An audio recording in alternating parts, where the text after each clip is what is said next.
underneath. So this is your PCM, power control module, and this is your motor.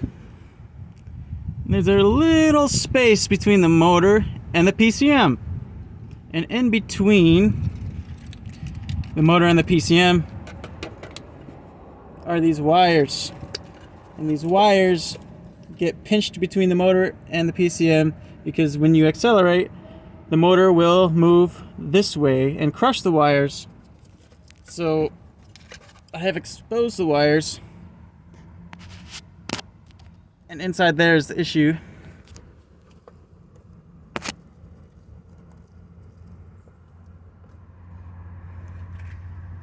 It's hard to see, but there's bare wires in there. Long story short, it's going to be these bundle of wires that anchor right to that hole.